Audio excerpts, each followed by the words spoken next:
And KCTV5 political expert Pete Mundo is joining us this morning to discuss election results. That's right. Busy night. Pete, thank you for joining us. I hope you got some sleep. I know it's a tough task on a night like last night. Let's start with Medicaid. Missouri voters passing Amendment 2, allowing for expansion. It shows big opposition to Republican leaders in their efforts to squash it. What do you think this says big picture about Missouri as a red state and how people will vote come November?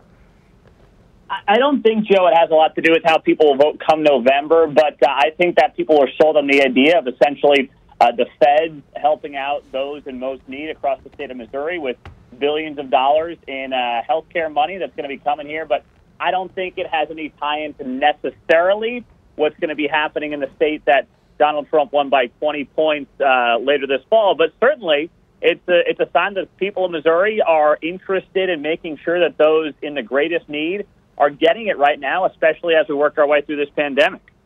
And Pete, on the Kansas side, Roger Marshall took out Chris Kobach, will now go up against Barbara Bollier in November. Marshall, more moderate than Kobach, so what does this mean for the general election? Is Kansas kind of shifting here? Will it be able to hold on to the Republican seat? Well, I absolutely, Gina. There was more concern about Chris Kobach coming out of the primary, and that's what, in many ways, the Barbara Bollier camp and Chuck Schumer and many Democrats preferred going up against Chris Kobach because we saw what happened in 2018 when he got blown out by Laura Kelly. I mean, that was a bad campaign, and they wanted another shot at Chris Kobach to try to flip that Senate seat this fall. Roger Marshall is somebody that there may not be that great passion amongst the base like there is for a Chris Kobach, but it's a much safer bet that Roger Marshall would hold this seat for Republicans come this fall. So certainly I would say the Democrats in D.C. are not thrilled with Roger Marshall's win last night. Now, Bollier is still going to put forth a strong effort.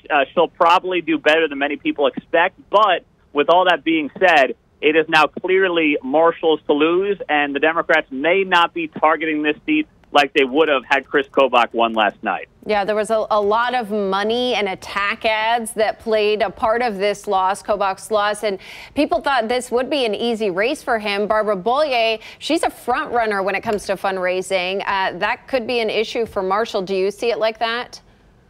Well, there's no doubt. Bollier is sitting on, I believe it's already $7 million. Yeah. So she is going to mount as good of a run as any Democrat has put forth in this state, because there has not been a Democrat senator in the state of Kansas since 1932. We're going on 100 years since the last time that was the case. So Bollier is going to give it a run, and I certainly think that, she's in a conversation where if she only loses by, let's say, 8, 9, 10 points, that's a win when you think about the fact that Donald Trump won the state by 20.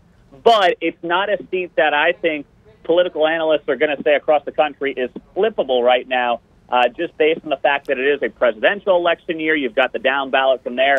And Marshall does not bring out people to, fervently vote against him like Chris Kobach did in 2018 and like he likely would have done again this year if he had won the primary last night. Pete, we can't let you go this morning without talking about a huge topic. In the midst of this pandemic, we know that mail-in voting has been a topic of controversy and also something that a lot of people have wanted to do, while it's also getting opposition from a big population of people on the other side. What do you think that mail-in voting, how did that impact these results? And do you think that this will continue to be an issue of concern for the next 3 months?